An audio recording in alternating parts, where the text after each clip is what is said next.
I have been married to my husband, James, for 20 years. We are not particularly wealthy family, but we have a nice house to live in and have led a normal but peaceful and happy life. We were fortunate enough to have 2 children.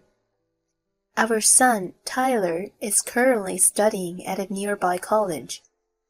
I told him he doesn't need to worry about the tuition, but he insisted on receiving a scholarship because he was studying for his own good. Our daughter, Jen, is in high school, and when I come home late from work, she voluntarily helps around the house, and I am very grateful to her. One day, I received some wonderful news from my husband. He says he has been promoted. He had been working so hard all these days, and it seems he is being transferred to a different department in addition to his promotion. How amazing! I am so happy for you. I have been watching him devoting himself to this job, so I am thrilled at the news. I am also excited that this may also mean a raise. To celebrate, the kids and I decide to prepare a special dinner. The next day, Jen and I cook everything that James loves, and Tyler brings home a cake that he bought with his own money earned from his part-time job. James is delighted, and he eats everything, saying it is all delicious. Once we have eaten all the food and are going through cake, James says something unbelievable. You know, I'm actually going out with a girl at work. What? I ask, unable to understand what he just said. The children don't seem to understand either. James continues. She says she's pregnant. This is my house, so you all have to leave. I start to panic. Wait a moment. Do you even understand what you're saying? She's 10 years younger than me, and she's really pretty. I am not interested in old women like you anymore. The children are staring at James, disgusted. Seeing them, he says, And you're adults now. You can manage by yourselves, right? Tyler is angry and shouts, You must be kidding me. You can say that to me, but Jen is still in high school. He looks as though he could punch James at any second. A girl doesn't need education. There'll always be ways to earn money if she can sell herself. I feel as if everything is frozen for a moment. However, anger rises up from inside of me, and I hear myself yelling at my husband. What are you saying? How can you say that to your own daughter? I can't believe it.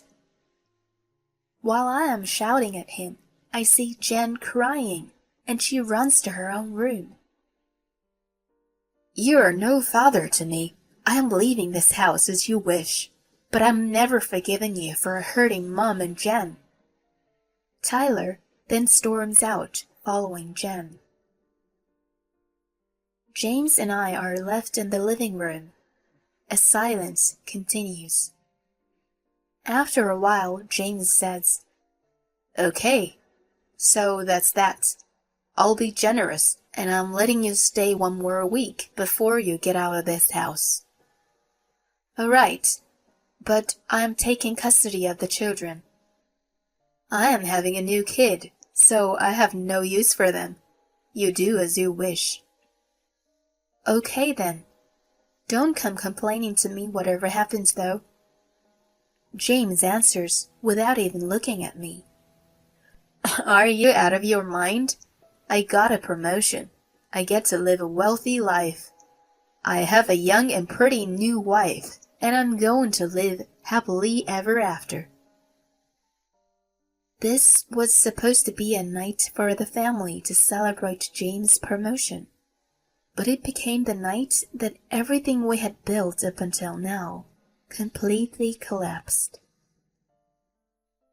The following day, I asked a friend who has been through a divorce to introduce me to a lawyer. With my friend's advice, I reached out to a private detective and asked them to investigate my husband.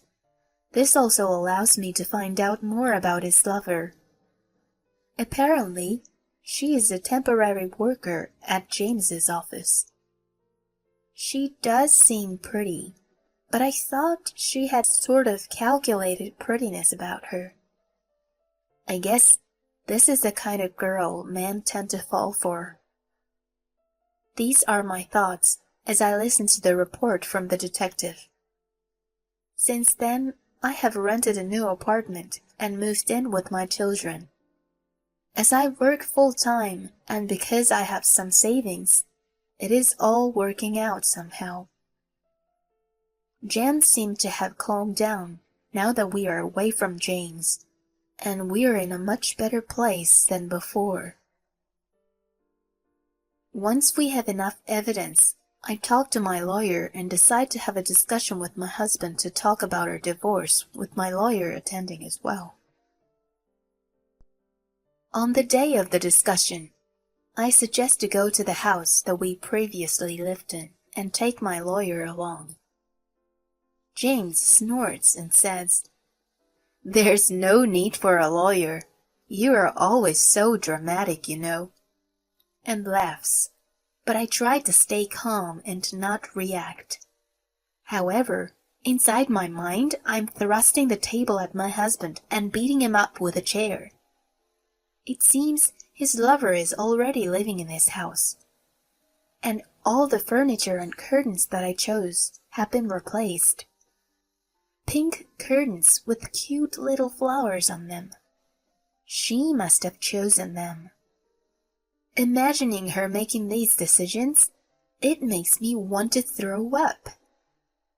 The lover, whose name I have learned is Heather, is there too, and she says, "This has nothing to do with me." And she seems angry. In my head I think, it has everything to do with you. Do you want to get beaten up with this chair too? And I feel like I am about to explode. My lawyer tells James and Heather that we will be requesting a compensation. And when Heather hears this, she goes crazy. "Why on earth do I have to pay? I thought girls don't need to pay." So you're the one that's angry? I am the one who wants to be angry. It's shocking to think that someone with a mind like this actually exists in this world. My lawyer seems used to this kind of situation, and he continues calmly. "Excuse me, but yes, you do have to pay a compensation to my client. You are the reason why this couple are getting a divorce. You do understand your own position, don't you?" No, the reason is because this old woman wasn't attractive enough. I am so glad that my lawyer is here. If he wasn't, I would probably have beaten up this girl so hard. You're a very lucky little girl. While these thoughts are going through my mind, Heather picks up a cup which had coffee in it and throws it at me. "Do something! You do know that I am carrying your little baby, don't you?" Heather snuggles up to James as she says this. "Excuse me, I can hit her now, right? Oh, please, can I hit her?" I say to my lawyer. I've had enough. But my lawyer is cool and lends me a handkerchief. You want me to still stay calm? James has this horrible smile on his face with Heather snuggling up to him. I want to bury both of them. I take out the divorce papers that I had prepared. James signs them and says, Good. We have nothing to do with each other anymore. I am paying you the compensation, so never come near us again. I sign the papers too, hand them to my lawyer, and ask him to submit them straight away. Once he is gone, James says, "You too, hurry up and go," and tries to get me to leave. However, I have been waiting all this time to ask her this one simple question. That baby? Is it really my husband's child? You can tell that the atmosphere in the room has changed. Heather's eyebrows twitch ever so slightly, and it seems as if the gravity in this room has gotten heavier. What are you talking about? Of course it's my child, right? Of course. How can you say something like that? I calmly placed some documents onto the table. My husband wasn't the only one you were dating. I know you are spending a lot of money on a young aspiring musician. What are you talking about? You must be crazy. I feel much better now.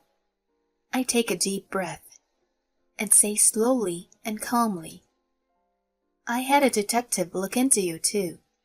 It seemed odd why a young and pretty girl like you would want to come anywhere near an old man like James to begin with. The documents that I had placed on the table report what was going on around Heather. There are photos of her with the musician going into a hotel with him, or being very intimate with him in the car. James looks at the report, turning red. What is this? He asks Heather. But she can only say, No, it's not what it looks like, and can't seem to come up with a satisfactory explanation. James is furious with Heather, and he is screaming at her. Were you lying to me, you whore? What? You should be happy that a pretty girl like me ever wanted to go out with you. And this is your child. You said you'd take responsibility. I can't believe anything you say. Seeing these two bickering in front of me, I am lost for words. It seems almost funny now to think that I was angry and upset by these terrible human beings. Well, it's none of my business who the father is. We are divorced now. James panics and says, Wait, I don't mean any of it. What did you mean then? I reply, and he says, It's just, I take back the divorce, okay?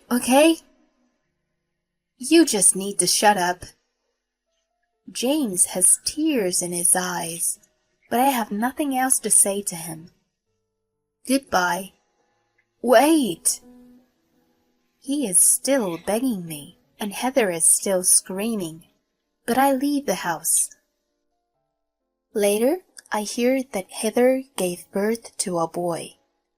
That child, however, has dark skin, even though Heather and James are both white.